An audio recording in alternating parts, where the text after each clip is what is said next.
उत्तर प्रदेश के जिला बरेली में भारतीय राष्ट्रवादी समानता पार्टी ने की विचार गोष्ठी।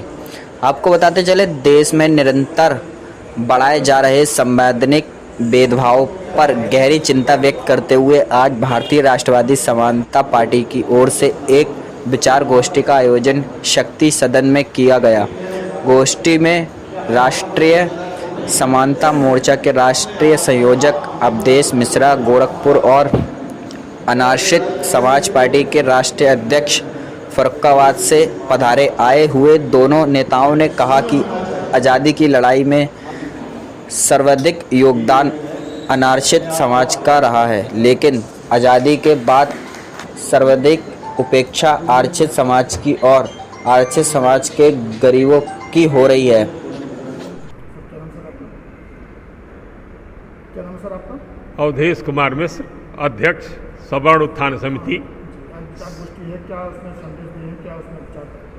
आज यह देश की तीसरी विचार गोष्ठी है, जिसका विषय है यह कैसा लोकतंत्र है कि देश की 60 करोड़ जनता सिर्फ वोट देती है, लेकिन अपने क्षेत्र से चुनाव नहीं लड़ सकती। न्याय और समानता की परिभाषा कहीं दिखती नहीं है।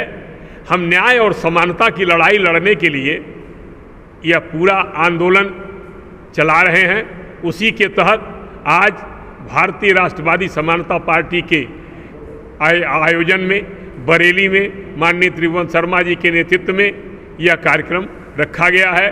पिछले दिनों 21 जुलाई को गोरखपुर से शुरू हुआ है, कल बरेली में था सवर्ण उत्थान समिति के माध्यम से, आज तीसरा यहाँ कल लखनऊ में था, आज बरेली में यह कार्यक्रम रखा गया है।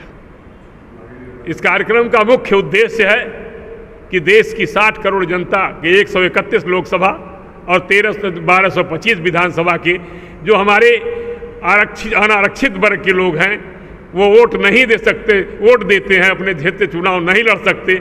हम उन्हें उनके बेड़ियों से आज़ाद कराने के लिए यह लड़ाई लड़ रहे हैं। पूरे देश में चलेगा। हमारे पास राष्ट्रीय समानता मोर्चा और राष्ट्रीय आरक्षण विरोधी संयुक्त मोर्चा, ये दो मोर्चा है। संयोग से माननीय शर्मा जी की कृपा समझिए, ये हमको बिल्कुल छोड़ना नहीं चाहते। इनकी कृपा से मैं दोनों का संयोजक हूँ और पूरे देश में जहाँ 15 से 16 पार्टियां हैं अपने संग, राष्ट्रीय समानता मोर्चा जो हमारी पॉलिटिकल विंग है और राष्ट्रीय आरक्षण विरोधी संयुक्त मोर्चा है जिसमें 46 संगठन हैं, हम सबके माध्यम से यह कारवां चल रहा है। और आगामी दिनों में जिस तरीके से प्रधान का चुनाव रोटेशन में होता है, प्रमुख है, सभासद है, मेयर है, टाउन एरिया चेयरमैन है, ये सारे चुनाव रोटेशन में कराए जाते हैं, वैसे ही हमारी मांग है सरकार से कि जो लोकसभा और विधानसभा है जो 50 सालों से 40 सालों से आरक्षित है, इसे भी रोटेशन में लाया जाए। यह हमारी प्रमुख मांग है। असली मांग हमारी आरक्षण मुक्त भारत की है, समानता युक्त भारत की है, संरक्षण युक्त भारत की है, योग्यता युक्त भारत की है। लेकिन जब तक यह नहीं हो पाता है तब तक लोकसभा और विधानसभा को भी उसी तरीके से रोटेशन में लाया जाए जैसे अन्य चुनाव कराए जाते हैं।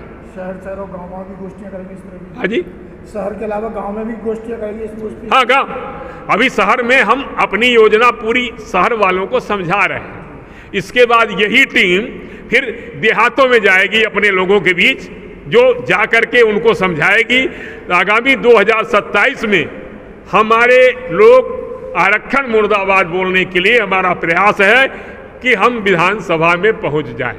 ये मेरा मुख्य लक्ष्य है, क्योंकि लड़ाई इस लोकतंत्र है। इस लोकतंत्र में लड़ाई सदन में लड़ी जाती है, लड़ाई सड़क पर लड़ी जाती है, और इन दोनों लड़ाइयों के बीच अगर ये सरकार नहीं मानती है तो हम सुप्रीम कोर्ट में इसे रोटेशन में लाने के लिए हम PIL करने जा रहे हैं। 2 PIL तय हो चुकी है। अभी एक पार्टी अभी हमारे अनारक्षित समाज पार्टी के राष्ट्रीय अध्यक्ष अग्निहोत्री जी थे, जिन्होंने कल लखनऊ में घोषणा की है कि हम PIL दाखिल करेंगे। बनारस के सर्वजन सनातन पार्टी है, उन्होंने भी, पंडित शीतला प्रसाद पांडे ने घोषणा की है कि हम करेंगे। यहाँ की भी टीम तैयार होगी, ये वार्ता चल रही है। यह गोष्ठी में जो निर्णय लिया जाएगा उस निर्णय के अनुसार आगामी दिनों में आपको गांव, शहर प्रदेश प्रदेश हमारी मीटिंग, इसके बाद अक्टूबर के बाद हमारी मीटिंग तय हो चुकी है। देवास में जो उज्जैन के पास है वहाँ मीटिंग होगी, फिर जबलपुर में मीटिंग होगी, दिल्ली में हमारा 20 अक्टूबर को कार्यक्रम है। उसके पहले हम 25 अगस्त को अलीगढ़ में कार्यक्रम करने जा रहे हैं। 1 सितंबर को मेरठ में हमारा कार्यक्रम होगा। इसके बाद अभी 6 अक्टूबर को कायमगंज, फर्रुखाबाद के कायमगंज में अभी आज घोषणा हुई है कि कायमगंज में किया जाएगा। इस तरीके से हम पूरे सालों साल यह विचार गोष्ठी इस विषय पर चलाते रहेंगे और 20 अक्टूबर के बाद हम सुप्रीम कोर्ट में इसे रोटेशन में लाने के लिए हम PIL विधा खेल करेंगे।